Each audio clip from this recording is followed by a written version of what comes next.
Hello नमस्कार दोस्तों, स्वागत है आप सभी का। दोस्तों आज के इस सेशन में हम लोग देखने वाले हैं stress strain curve for mild steel.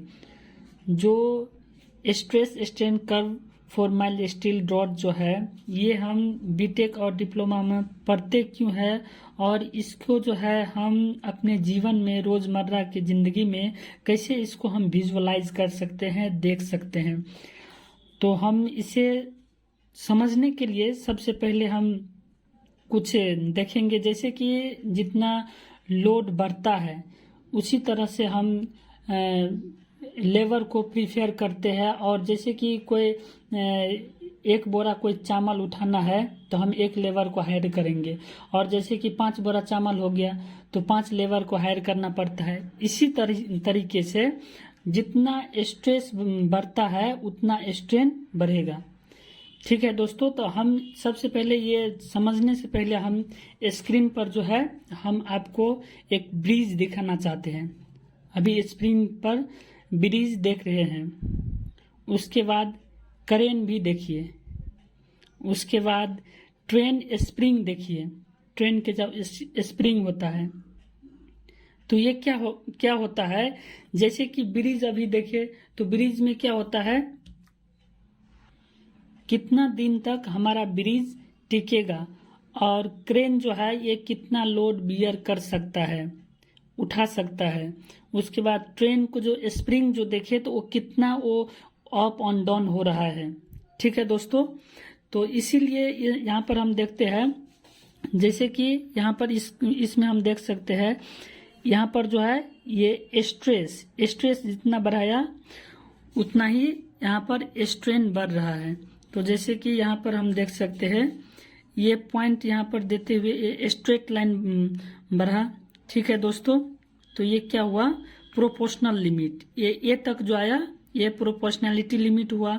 उसके बाद ये बी तक जो आया, यहाँ से फिर एक पॉइंट यहाँ से यहाँ तक आया तो ये इलास्टिक लिमिट हुआ।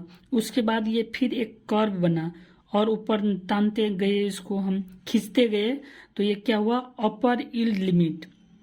उसके बाद यहाँ से फिर नीचे आया तो ये क्या हुआ, लोअर यील्ड लिमिट। उसके बाद फिर यहाँ से हम खींच दिया यहाँ तक तो ये क्या हुआ, यील्ड प्लास्टिक फॉर्म में चला गया। उसके बाद यहाँ से फिर कर्व फॉर्म में गया, ऐसे खींचा इसको तो स्ट्रेस हार्डनिंग यहाँ पर हो गया।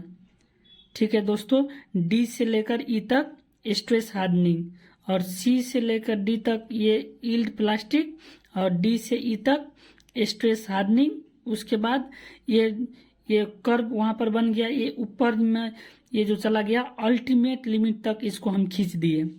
ठीक है दोस्तों, ये जो है अल्टीमेट पॉइंट हो गया ई। उसके बाद ई से लेकर एफ तक ये क्या हो गया, स्ट्रेन सॉफ्टनिंग, स्ट्रेन ये सॉफ्ट में चला गया।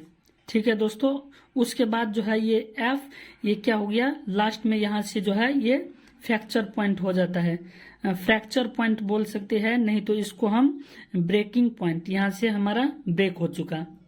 ठीक है दोस्तों, तो हमारा ये हुक्स लॉ क्या कहता है, जितना स्ट्रेस बढ़ेगा उतना स्ट्रेन बढ़ेगी। ये हुक्स लॉ कहता है, स्ट्रेस डायरेक्टली प्रोपोर्शनल स्ट्रेन होता है। ठीक है दोस्तों, तो ये हमारा जनरली स्ट्रेस स्ट्रेन कर्व जो होता है ये डक्टाइल मटेरियल के लिए होता है। डक्टाइल मटेरियल को हम खींच कर ब्रेक कर सकते हैं।